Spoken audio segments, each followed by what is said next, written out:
예, 그 과거에 70년대, 80년대, 90년대를 지나면서 한국 교회가 선교에 대한 열정이 불타고 그럴 때는 이 사도행전에 대한 공부를 많이 했습니다. 다들 이 말씀을 들으면서 주를 위해 살고자 하는 그런 열정들이 있어서 그 선교에 대한 마음들이 많이 불탔습니다. 지난주에는 그 서울의 강남교회라고 우리 지금 교단의 교회가 있는데 그 교회에서 성가대 지휘를 하는 음대 교수 한 분이 우리 교회를 다녀갔습니다. 이분이 음대 교수를 했는데 돈을 모아진 걸 가지고 교수직을 사임을 하고 필리핀에 가서 자비랑 선교사를 했다 그래요. 자비랑 선교사는 누구의 도움을 안 받고 자기 가진 것을 가지고 선교를 하는 그런 분들입니다. 교회에서 직책은 집사인데 그 어려서부터 이렇게 주를 향한 불타는 마음이 있어서 자기 모든 소유를 가지고 가서 필리핀에 선교하다가 이제 돌아왔는데 아마 생활이 어려운가 봐요. 그래서 이제 돈이 얼마 없는데 여기 와서 싼 땅이 있으면 땅을 사가지고 좀 집을 짓고 살았으면 좋겠다 그러고 왔습니다. 하고자 하는 말씀은 그렇게 좋은 인재들이 이 도시에 있는 교회들 중에는 많은 사람들이 선교에 대한 불타는 마음 때문에 자기 소유를 다 가지고 선교한 분들이 참 많습니다. 지금도 그렇게 선교사로 나가 있는 분들이 많은데 지난번에 제가 러시아 그 우스리스크에 갔을 때도 거기에서 활동을 아주 크게 하고 있는 분이 장로님이세요. 사업을 하다가 사업을 접고 그 모아진 돈을 다 모아가지고 가서 선교에 아주 이제 연세도 있는데도 그렇게 열정적으로 선교를 하더라고요. 오히려 우리 KPM에서 KPM이 지금 우리 고신 그 총회 선교부인데요. 거기에서 파송된 선교사들은 3명이나 있는데 젊은 선교사들이 일에 별로 열매도 별로 없고 고생만 많이 하고 그런 거에 비해서 이 장로님이 자비랑 선교사로 가서 그렇게 많은 일을 하고 있는 걸 보고 참 고맙다 하고 생각하고 돌아왔습니다. 세계 각처에 이렇게 선교의 꿈을 가지고 평신도지만은 복음을 위해서 애쓴 분들이 참 많은 것이 지금 우리 한국 교회에 나타나고 있는 현실인데 이번에 코로나가 이제 2년 동안 가면서 제일 지금 어려움을 겪고 있는 것이 선교사들입니다. 아무튼 주님이 우리에게 명하신 것은 땅끝까지 복음을 전하라는 것이 우리에게 주신 명령이잖아요. 우리가 멀리 가서 뭐 이방 사람 전도하지 못해도 우리 지금 근처에 전도할 사람이 얼마나 많습니까? 그러니까 가까이에 있는 사람들 전도하는 사람도 있고 어떤 사람들은 선교사로 나가서 또 선교하는 사람도 있고 이렇게 선교해야 될 복음을 말씀을 전해야 될 일은 주님의 명령이기 때문에 우리가 끝까지 이 삶은 감당해야 되는 줄 알고 우리 교회에서도 이런 일꾼들이 젊은 학생 청년들 중에서도 나오고 또 어른들 중에서도 나와서 전도하는 일에 힘쓰는 그런 교회가 되기를 부탁합니다. 이제 본문의 23절을 다시 읽어봅시다. 23절 시작. 얼마 있다가 떠나 갈라디아와 부르기아 땅을 차례로 다니며 모든 제자를 굳게 하니라. 예. 바울 사도가 안디옥에 2차 전도 여행을 마치고 돌아왔지요. 안디옥 교회에서 선교사로 파송을 받았는데 1차, 2차 전도를 하고 돌아왔습니다. 1차는 아시아를 전도했고 2차는 유럽을 전도했습니다. 그리고 이제 3차 전도 여행을 떠나기 전에 안디옥 교회에서 잠깐 여독을 풀고 그곳에 있다가 3차 여행을 준비하고 이제 떠나갑니다. 다른 1차, 2차 때를 보면 1차 전도 여행을 갈 때는 바나바와 또 마가를 데리고 셋이서 갔지요. 중간에 마가는 돌아와 버렸고 2차 전도 여행 때는 실라를 데리고 갔습니다. 실라를 데리고 가다가 이제 디모데를 만나서 디모데와 함께 또 누가와 이렇게 해서 팀을 이루고 선교를 했었거든요. 그런 이제 바울 사도가 3차 전도 여행을 떠날 때는 다른 사람하고 같이 동행했단 말이 없습니다. 지금 신라나 다른 같이 동행했던 사람들은 유럽에 세워진 교회들을 여기저기 지금 세워서 교회를 지키도록 그렇게 하고 돌아오고, 오늘 이제 살펴볼 겁니다만은 에베소 교회는 바울 사도가 잠깐 머물다 돌아오면서 브리스길라와 아굴라 두 부부를 그곳에 사역자로 세우고 그렇게 돌아왔거든요. 근데 3차 여행에서는 누구와 같이 동행했단 말이 없어요. 그걸 보면은 혼자서 이제 3차 여행을 떠난 것으로 그렇게 보입니다. 갈라디아, 부르기아 지역을 방문했다고 말하고 있는데 이곳들은 바울이 전도해서 세운 교회들이 있는 곳들입니다. 지도를 좀 찾아주세요. 바울 사도는 그 제자들을 유대인들의 핍박, 또 그들의 유혹, 그들의 거짓된 교훈, 이것들에 미혹되지 않게 하기 위해서 자신이 전도했던 곳들을 순회하고 다시 방문해서 교회들을 믿음에 세우는 그런 일들을 하는데, 3차 전도 여행을 떠날 때 이 교회들을 먼저 살피고 있습니다.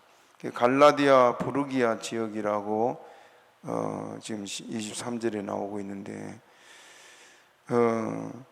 바울이 제3차 여행을 위해서 안디옥을 떠날 때 그 시기가 언제였으냐, 주후 53년에서 53년 봄으로 이렇게 추정을 합니다. 그래서 이제 이때 3차 여행을 떠나는데, 여기 지금 차례로 다니면서 이곳들에 지금 말씀을 전했다. 23절 우리 다시 읽어봐요. 23절 시작. 얼마 있다가 떠나 갈라디아와 부르기아 땅을 차례로 다니며 모든 제자를 굳게 하니라. 예, 차례로 다니면서 모든 제자를 굳게 했다, 그렇게 말하고 있는데, 2차 전도 여행 때 세운 교회들이 있는 갈라디아 남부 지역의 교회들을 중심으로 돌았던 것으로 이렇게 추정이 됩니다. 그 지도를 한번 좀 보여주세요. 지도. 거기 지금 갈라디아 지역이 어디냐면 비시디아 안디옥, 좀 크게 표시를 하면 좋겠어요. 비시디아 안디옥, 그 보이죠? 비시디아 안디옥 이 지역이 다 갈라디아 남부 지역이에요. 그 다음에 이고니온, 루스드라, 또 더베. 지난번 2차 전도 여행에 이것들을 다 갔었지요. 1차 전도 여행 때 이곳에 전도를 했었습니다. 그런데 이곳의 교회들을 지금 돌아보기 위해서 갔습니다. 이곳들이 다 지금 갈라디아 남부 지역, 그 다음에 저 갈라디아 위에 부르기아가 나와요. 부르기아, 그 지역도 광범위하게 다니면서 전도를 했던 바울이 1차 전도 여행 때 이곳을 다 다니면서 이렇게 전도를 해 세웠는데, 그것들을 이렇게 찾아다니면서 교회를 믿음에 굳게 세우는 그런 일을 하고 있습니다. 그 중에 이제 한 가지 뭐가 있냐면, 갈라디아 이 지역의 여러 교회들을 한꺼번에 묶어서 갈라디아 교회 그렇게 말하는데, 이 갈라디아 교회들에게 갔을 때 갈라디아 교인들이 바울을 아주 냉대했습니다. 전에도 말씀드렸습니다마는 왜 그들이 바울을 냉대했다 그랬어요? 유대인들이, 유대 율법주의자들이 내려가 가지고 이 바울은 사도가 아니다, 바울이 가르친 건 다 거짓이다, 그는 교회를 핍박하는 그런 사람이다 하고 교회의 적인 것처럼 말하고, 그리고 예수만 믿어서 구원받는 게 아니고 할례도 행하고 율법도 지켜야 구원받는다, 구원의 조건에 할례 또 율법 지키는 것, 그것을 가르치니까 성도들이 생각해 볼 때, 여러분 우리가 그냥 성경을 진리를 모르고 누구나 이 말을 들으면 그 말이 옳아요. 왜냐? 율법을 안 지키고 어떻게 구원받겠어요? 착하게 살고 하나님의 법을 지켜야 되지, 그런 생각을 쉽게 할 수 있습니다. 그렇죠? 그런데 우리가 율법을 다 지킬 수 있습니까? 율법을 지켜서 구원을 얻는다고 한다면 율법의 10,000가지 중에 하나만 어기면 어떻습니까? 죄인이요. 그 한 가지 때문에 천국 가요? 못 가요? 못 가. 그래서 율법을 우리에게 주셨지만은 율법을 지켜서 구원을 짜는 단 한 사람도 없습니다. 그렇기 때문에 율법을 지켜서 구원을 짜가 없기 때문에 하나님께서는 예수님을 십자가에 못 박혀 죽어서 대신 벌을 받게 하셨고, 이제 그 예수님을 마음에 영접하고 믿기만 하면 주님이 용서해 주신다는 약속이에요. 믿습니까? 그렇기 때문에 우리가 천국 가는 길은 오직 예수뿐입니다. 다른 이름 없지요. 명심하고 여러분들이 다시는 여러분을 흔들리지 않기를 바랍니다. 그러므로 예수님만이 우리를 구원할 수 있는 우리의 구주이심을 우리는 확실히 알고 믿습니다마는, 그렇게 가르치고 또 가르치고 가르쳐도 예수님이 구원자가 아니라고 따라간 사람들을 보니까 참 마음이 아파요. 그렇지 않습니까? 어쩔 수 없습니다. 택한 자가 아니면 할 수가 없고, 주님께서는 택한 자를 몇 명도 안 잃어버렸다고 그랬어요. 한 명도 안 잃어버렸다고 했습니다.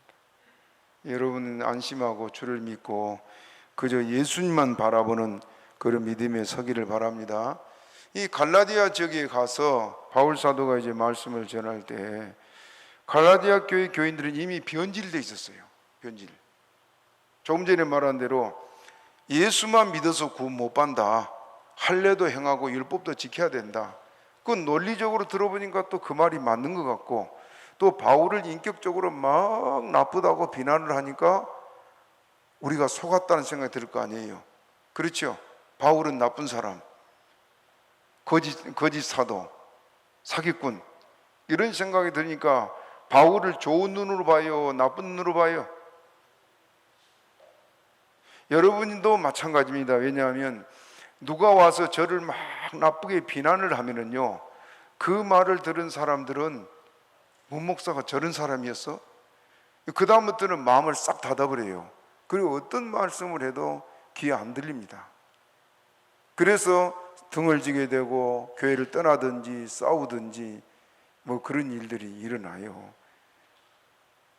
지난번에 우리 교회도 시험이 있을 때 내가 참 안타까우고 답답한 것이, 문제가 있는 사람이라, 여러분 옛말에 구간이 명간이란 말이 있죠.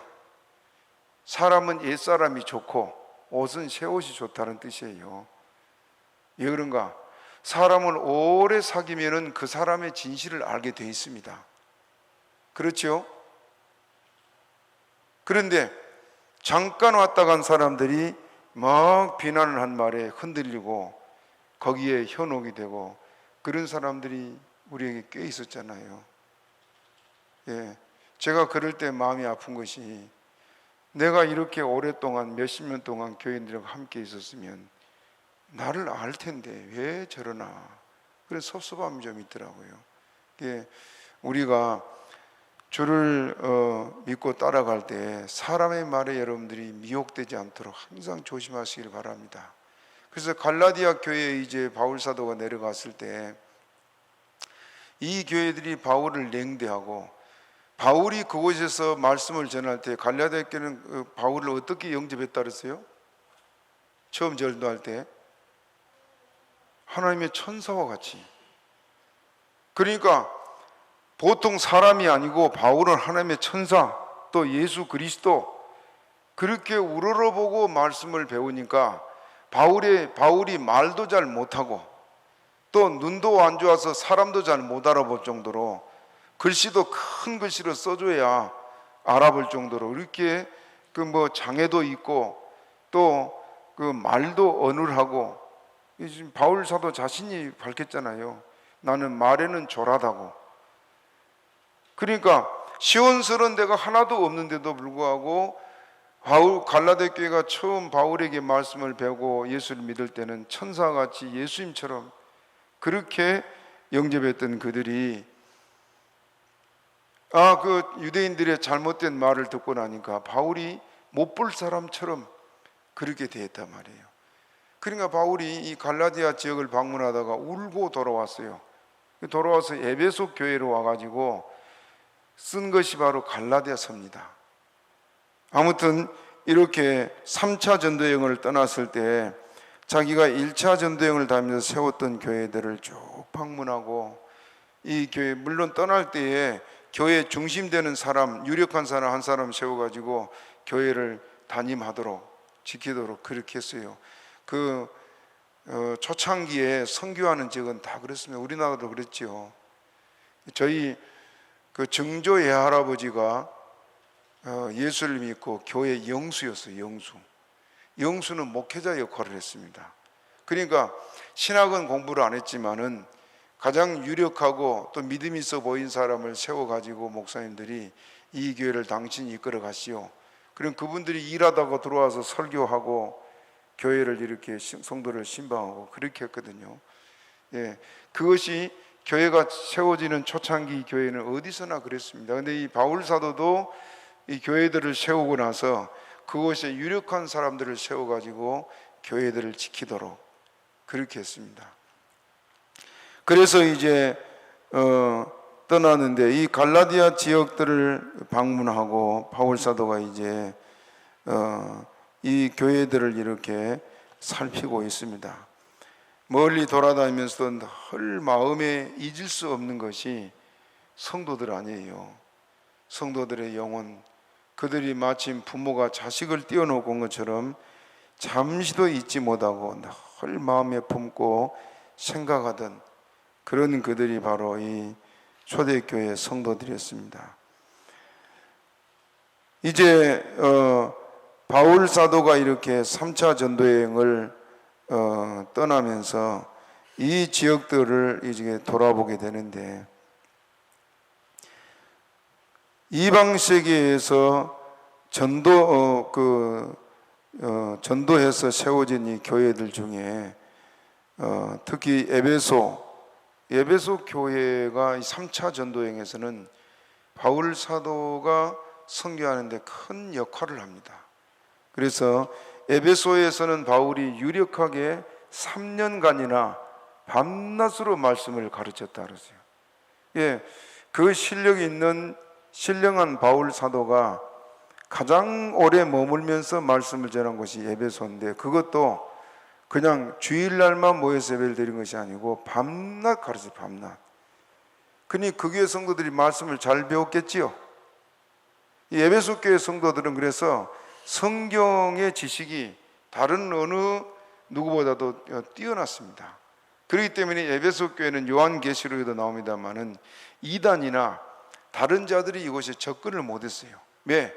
교인들이 성경 지식이 다 탁월하니까 누가 잘못하면 그냥 바로 그걸 판단하고 쫓아내고 그렇게 했단 말이에요. 그래서 이 에베소 교회가 든든히 섰는데, 바로 이 3차 전도 여행의 중심지였던 것이 바로 이 에베소 교회를 중심으로 그렇게 복음을 전하고 있습니다.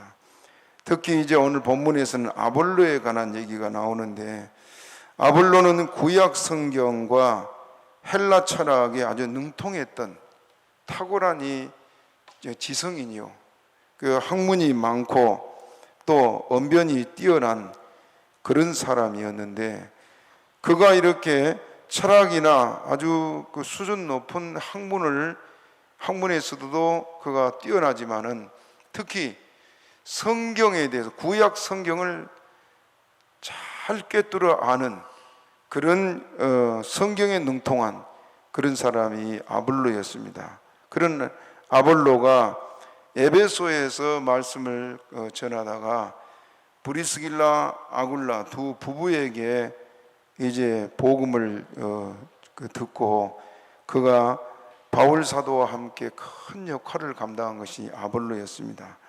24절을 우리 같이 읽어봅시다. 24절 시작. 알렉산드리아에서 난 아볼로라 하는 유대인이 에베소에 이르니 이 사람은 학문이 많고 성경에 능한 자라. 자, 알렉산드리아가 어디가 있느냐면요, 지도를 한번 보여줘 보세요. 지도. 그 알렉산드리아는 지금 이집트에 있습니다. 이집트. 지도가 안 나오나? 예. 자, 이집트 알렉산드리아 보이죠? 나일강 그 하류에. 이 알렉산드리아는 BC 예수님 오시기 전 332년에 알렉산더 대왕이 세운 중요한 항구 도시예요. 이곳이 얼마나 중요한지, 당시는 여러분 물류가 대부분 배로 다녔지요. 예, 지금 비행기도 있고 뭐 차도 있고 그럽니다만은 배가 가장 좋은 운송 수단이었어요. 그러다 보니까 이 알렉산더 대왕이 세워서 알렉산드리아 그랬어요. 이것이 상업 중심의 도시고, 또 여러분 우리도 보면은 돈이 많이 모이는 곳에는 사람들이 많이 모이죠. 예, 사람들이 주로 그 돈이 있는 곳을, 생활이 풍족한 곳을 찾아서 다 가게 되어 있습니다. 옛날이나 지금이나 똑같아요. 그렇죠? 그 로세 때 소돔과 고모라 성이 그 당시에 가장 번창한 그런 도시였어요. 그러다 보니까 사람들이 다 그리 몰려갔고, 지금도 그래요. 지금도 뭐 도시, 시골을, 농촌을 다 떠나서 다 지금 수도권으로 몰려 들어와서 수도권 인구가 지금 뭐 전 국민의 절반이 넘었다는 것 같은데, 예, 여기 지금 대도시 집중에 지금 서울 경기도 지역에 이렇게 거의 다 모여 있는 그런 지금 실정입니다. 그런 것처럼 이 알렉산드리아도 당시에 상업 중심의 도시였고, 또 그러다 보니까 사람들이 많이 모이면서 교육 도시로, 학문 중심의 지역이 돼서 교육 도시가 됐습니다. 그러니까 젊은이들이 공부하기 위해서 많은 젊은이들이 몰려온 그런 지역이 있습니다. 그리고 예수님 오시기 전 BC 280년경에 구약 성경이 헬라어로 번역이 됐는데, 그 헬라어로 번역된 것을 70인역이라 그래요. 이 70인역이라는 헬라어 번역된 성경이 이곳에서 만들어집니다. 또 알렉산더 대왕은 이때 유대인들을, 알렉산더 대왕이 헬라 제국을 세우고 유럽 또 아시아 지역을 다 점령을 했잖아요. 아주 거대한 나라를, 이때는 대부분 막 인도까지 다 점령을 했습니다. 그러니까 어마어마한 제국이었죠. 이런 제국을 세우고, 특히 이 유대인들을 이 알렉산드리아로 많이 이주시켰다 그래요. 그래서 역사 기록에 보면 유대인들이 이곳에서 크게 번성했는데, 당시 인구가 얼마였냐면은 알렉산드리아 인구 중에 3분의 1이 유대인이었다. 그렇게 많이 유대인들이 모여들었고, 그래서 유대적 헬라 철학이라고 말하는데, 유대적 헬라 철학이 이곳에서 발달했다 그럽니다. 그래서 철학자들 중에, 유대인 철학자들 중에 가장 당시에 유명한 사람인데 그 누구냐면 필로라는 철학자예요. 필로. 이 철학자가 당시의 철학자들 중, 유대인 철학자들 중에 대표적인 인물인데, 아마 이 아볼로가 필로에게서 그 공부를 했을 것이다. 필로의 수하에서 공부를 했을 것이다 하고 말하면, 요즘 우리나라로 말하면 뭐 서울대 졸업생과 같은 최고의 지성인들에게서 공부를 했다. 아무나 못 가지요. 머리 좋은 사람들이 주로 가는데, 아볼로는 이렇게 뛰어난 두뇌를 가졌고 또 학문에 아주 능한 사람일 뿐만 아니라 성경에 능한 자였다고 말하는데, 24절 우리 다시 읽어봅니다. 24절 시작. 알렉산드리아에서 난 아볼로라 하는 유대인이 에베소에 이르니 이 사람은 학문이 많고 성경이 능한 자라. 이 아볼로가 어디에 왔다 그랬어요? 에베소에 왔다. 에베소에 왔는데 그는 학문이 많고 성경에 능한 자라. 학문이 많다는 말이 헬라 말로 유식한, 말 잘하는 그런 뜻을 가지고 있는데, 아무튼 아는 것이 많고 또 말도 언변이 아주 뛰어난, 그래서 유대인들이, 그 똑똑한 유대인들이 말로 이 아볼로를 이기지를 못했습니다. 아볼로는 정확하게 성경을 다 꿰뚫고 그때 대답을 하니까 아무도 아볼로를 이기지 못할 만큼 그렇게 성경에도 능통한 그런 사람이었습니다. 그는 이렇게 학식이 많은 사람이면서도 복음을 위해서 애썼는데, 아볼로가 에베소에 도착한 시기는 바울 사도가 에베소에 잠시 머물다가 떠난 후, 앞에서 우리가 19절부터 21절에 바울이 에베소에 머물면서 떠나려고 할 때 에베소 교회에서 붙잡으니까 하나님이 뜻이면 내가 다시 올 것이다 하고 떠났거든요. 그런데 이때 떠난 후에 그가 도착했고, 또 바울의 제3차 전도 여행 때 다시 에베소를 방문하게 되는데, 그 전에 에베소를 떠나게 되는 것이 바로 이 아볼로였습니다. 25절을 또 읽어봅시다. 25절 시작. 그가 일찍 주의 도를 배워 열심으로 예수에 관한 것을 자세히 말하며 가르치나 요한의 세례만 알 따름이라. 자, 아볼로가 누구를 전했다 그랬어요? 예수님을 전했다 그래. 예수님을 전했는데, 아볼로의 결정적인 그 부족한 것이 뭐냐면은 일찍 주의 도를 배웠다 그래. 주의 도를 일찍 배웠다. 그건 예수님에 대한 그 말씀을 오래전에 배웠단 말이죠. 구약 성경을 잘 이해하고 아는데, 그 구약에서, 여러분 구약과 신약의 말씀의 핵심이 뭡니까? 예수님이죠. 그러니까 모든 인물, 모든 사건, 모든 표적들, 그 속에는 전부 다 예수님을 보여주는 그림자란 말입니다. 그것들을 이 아볼로가 잘 알았어요. 왜? 이스라엘 모든 사람은 누구를 기다렸습니까? 메시아를 기다렸지요. 그 메시아에 관한 것을 잘 배웠어요. 요즘 언약 신학이란 말이, 그 신학이란 게 있습니다. 들어보셨어요? 언약 신학. 성경 자체가 뭘 말해요? 성경이 무슨 책이에요? 언약의 책이지요. 성경을 한마디로 말하면 성경은 약속의 책이에요. 약속. 하나님께서 우리를 위해서 메시아를 보내겠다, 그 약속이 계속 이어져 옵니다. 그리고 또 신약 예수님이 한나라 가면서 뭐라 했어요? 내가 다시 와서 너희를 내 있는 곳에 데리고 가겠다. 그게 약속의 책이란 말이에요. 그래서 우리는 그 약속을 믿고 사는데,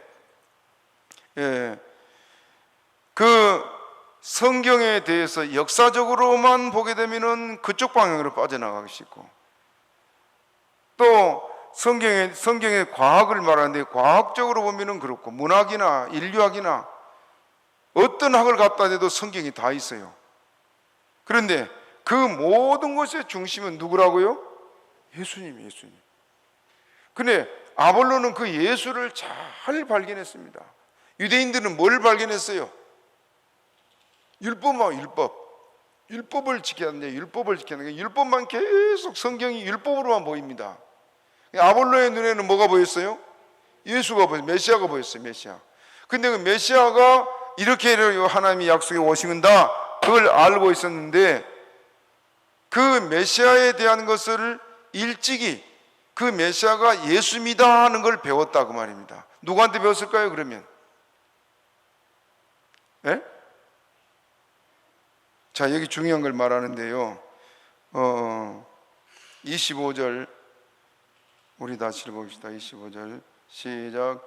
그가 일찍 주의 도를 배워 열심으로 예수에 관한 것을 자세히 말하며 가르치나 요한의 세례만 알 따름이라. 자, 예수님을 일찍이 알았다 그랬죠? 예수님을 만나본 일도 없고, 누구에게 예수님의 제자들에게 말씀을 배운 일도 없는데 예수님을 일찍 알았다. 어떻게 알았을까요? 지금까지 구약 성경에서 하나님 보내겠다는 그 메시아, 그분이 누구로 알았어요? 예수로 알아요. 예수로. 그리고 와서 담대히 전했는데, 그러면 그 예수님에 대한 것을 누구한테 배웠을까요? 세례 요한의 제자들에게 배웠겠지요. 그렇죠? 그래서 여러분, 다른 사람들은 그 바울 사도나 이런 사람을 만나게 되면은 세례를 꼭 줘요. 그렇죠? 아볼로는 세례 받았단 말이 없어요. 그래서 학자들 중에는 아볼로가 세례 요한에게 세례를 받았을 것이다, 그렇게 생각을 하는 학자들이 많이 있습니다. 아무튼 이렇게 아볼로가 일찍 예수님에 관한 것을 배웠는데, 가장 중요한 게 뭐냐면은 복음의 핵심을 몰랐습니다. 이해가 됩니까? 예수가 이스라엘이 기다리던 메시아다, 그건 알았어요. 그래, 여러분 봅시다. 세례 요한이 누구를 증거했습니까? 예수님을 증거했어요. 세례 요한의 역할은 예수님이 오신 길을 예비했다 그랬죠. 세례 요한의 물 세례만 알 따름이라 그랬는데, 물 세례의 목적은 뭐예요? 죄를 씻는 거예요. 죄를. 그 죄를 회개하는, 그것이 바로 이 회개하는 자들에게 준 것이 세례인데, 요한은 그러므로 예수님 오신 길을 예비한 자라고 성경은 말하고 있습니다. 우리가 잘 알고 있지만은 한번 읽어봅시다. 말라기 3장 1절 한번 읽어봅시다. 시작. 만군의 여호와가 이르노라, 보라 내가 내 사자를 보내리니 그가 내 앞에서 길을 예비하라. 뭘 예비한다? 길을 예비하라. 그 다음에 또 너희의 구하는 바 주가 호련히 그 전에 임하리니 곧 너희의 사모하는 바 언약의 사자가 임할 것이다. 주가 어떻게 임한다고요? 호련히. 이스라엘 사람들이 기다린 것은 백마탄 왕자가 아주 막 화려한 또 능력 있는 모습으로 나타나기를 기다렸잖아요. 그런데 예수님은 호련히 성전에 나타날 것이다, 그렇게 말씀하고 있습니다. 또 마태복음 11장 10절 다시 읽어봅니다. 시작. 기록된 바 보라 내 사자를 내 앞에 보내노니 저가 내 길을 내 앞에 예비하리라 하신 것이 이 사람에 관한 말씀입니다. 자, 내 길을 네 앞에 예비하라. 이거 어디 나왔어요? 지금 조금 전에 읽었잖아요. 말라기 3장 1절에 세례 요한이 와서 예수님이 길을 예비한다 그랬죠. 예수님이 오신 길이 뭐라 그랬어요? 회개. 자, 지금도 예수님이 우리 마음에 들어와서 우리와 함께 하기를 원하십니다. 그럼 어떻게 예수님 우리 마음에 들어와요? 회개할 때. 마가다락교에 모인 제자들이 뭐 할 때 성령이 임했습니까? 회개할 때. 그들은 독자를 잃어버리고 장자를 잃어버린 가정같이 통곡하며 회개했다랬어요. 그 회개의 눈물이 있는 곳에 성령이 임했는데 지금도 그래요. 은혜 받는 성령 받은 사람들 보면은요, 이렇게 막 통곡하고 막 회개를 해요. 난 막 그 부끄러움도 모르고 그때는 성령이 임하니까 아주 통곡을 하고 회개하고 교회가 떠나가도록 소리를 지르고 그런 역사들이 있습니다. 그럴 때는 성령이 임하니까 그랬대요. 우리가 죄를 회개할 때 성령이 우리에게 임하시는데, 다음 또 말라기 4장 5절 6절 봅니다. 말라기 4장 5절 6절 시작.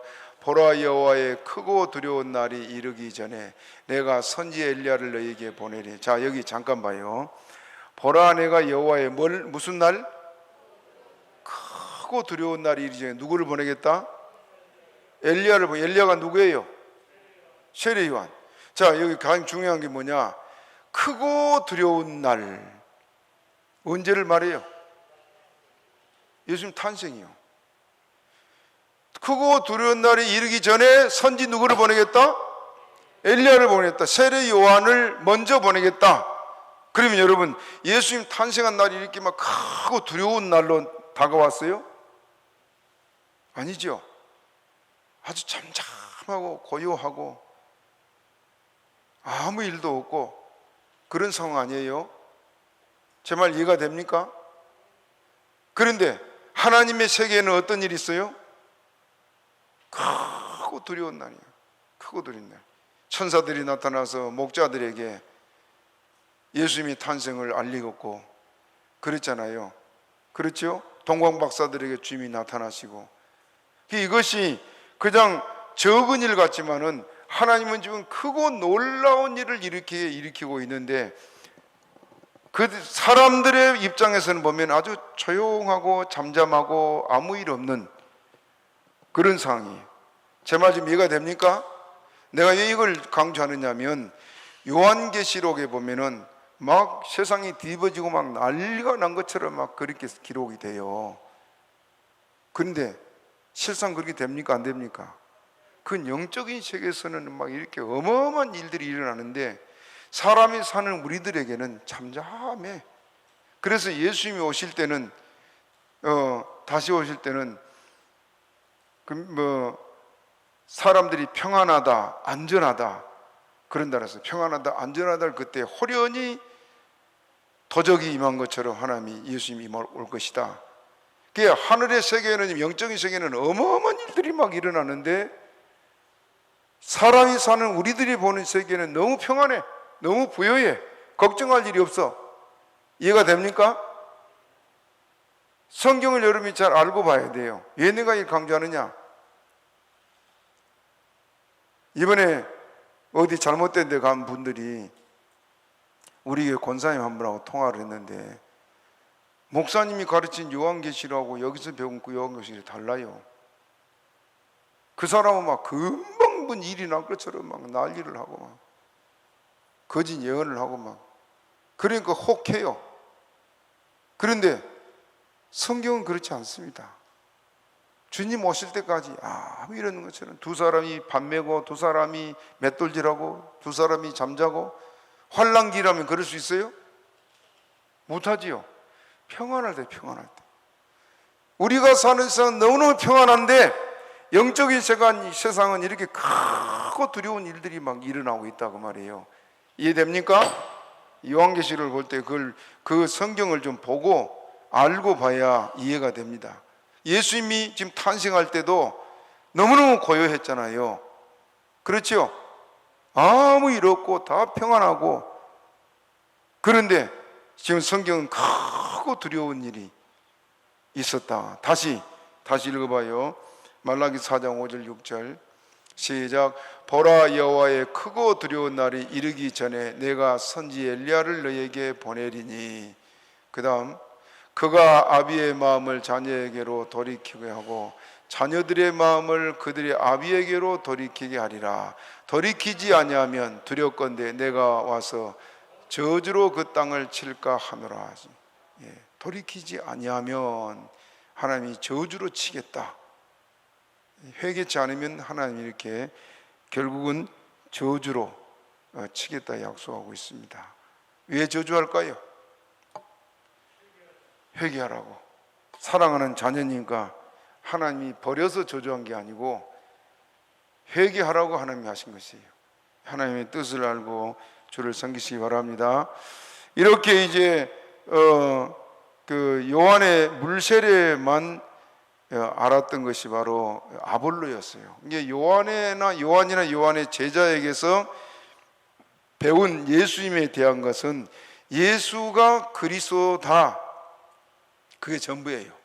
우리가 구약에서 말하던 그 그리스도가 예수다, 그 정도만 알고 아볼로가 전했어요. 그럼 아볼로가 뭘 몰랐단 말입니까?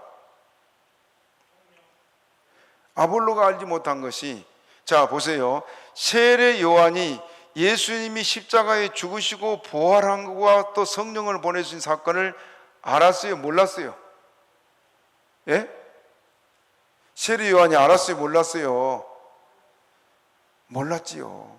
세례 요한이 예수님 보고 보라 하나님의 세상죄를 지고 가는 하나님의 어린 양이로다고 했지만은 그 예수님이 어떻게 세상죄를 지고 가는지 세례 요한은 몰라요. 몰라. 이해가 됩니까?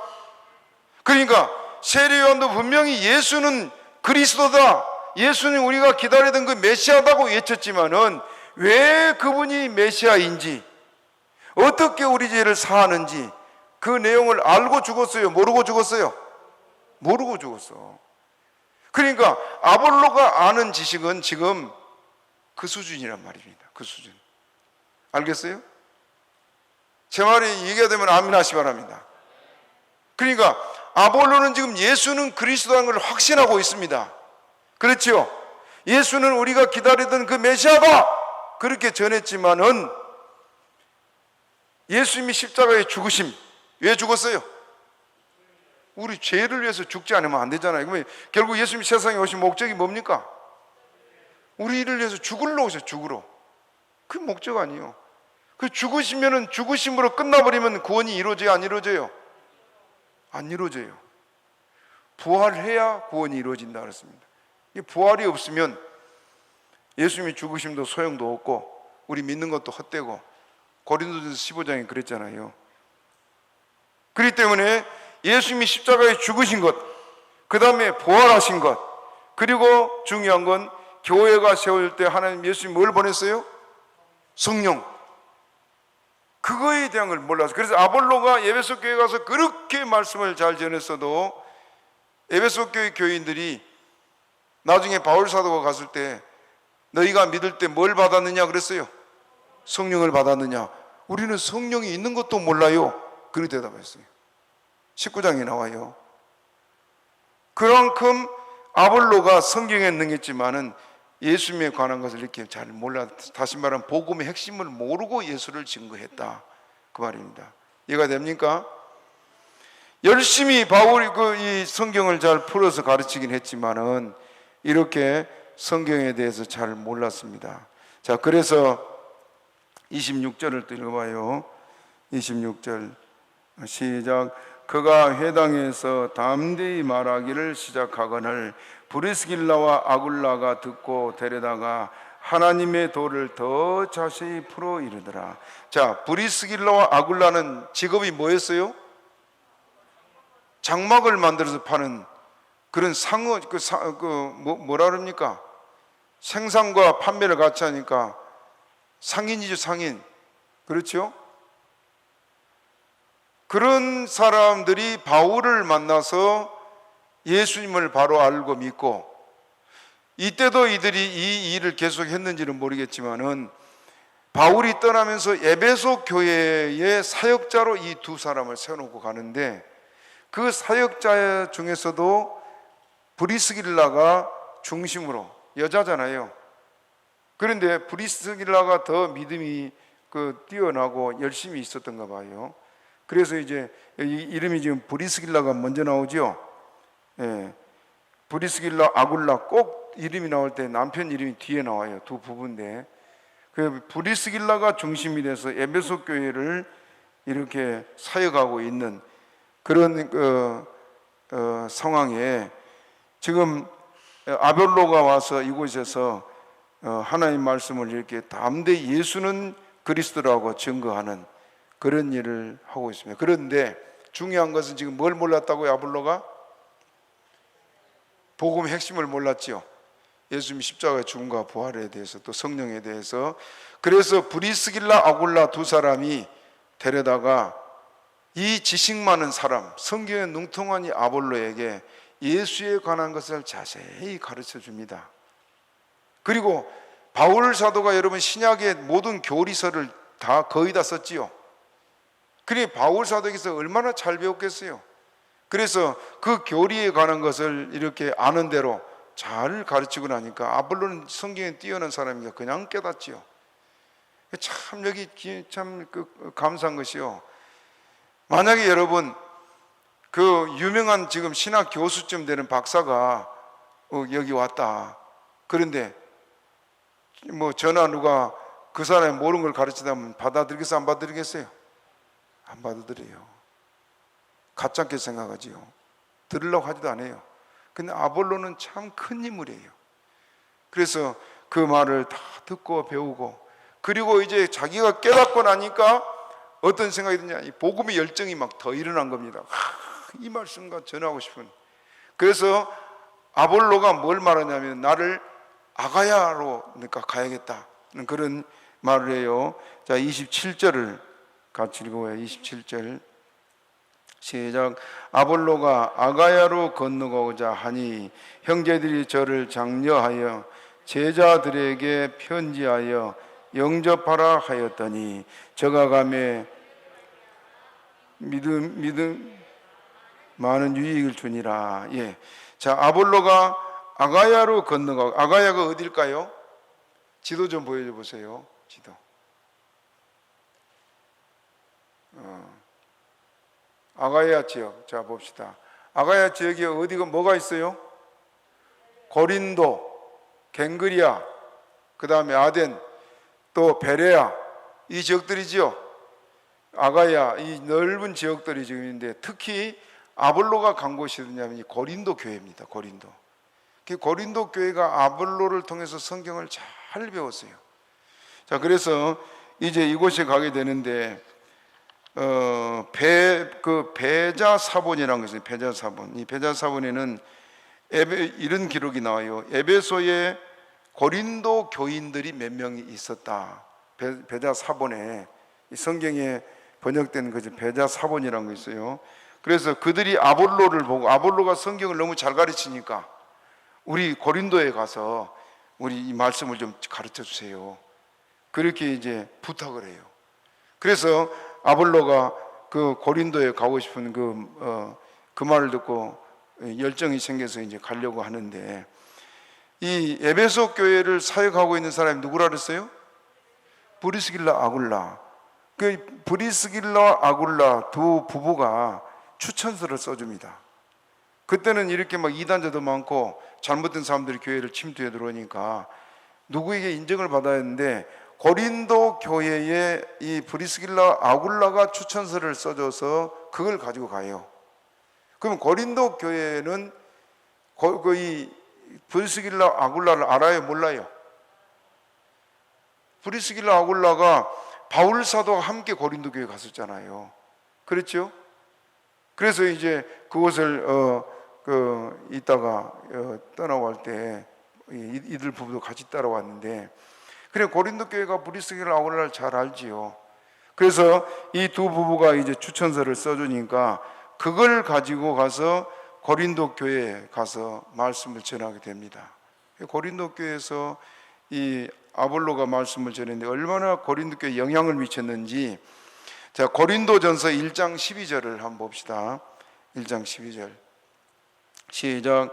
이는 다름 아니라 너희가 각각 이르되 나는 바울에게, 나는 아볼로에게, 나는 게바에게, 나는 그리스도에게 속한 자라 하는 것이니.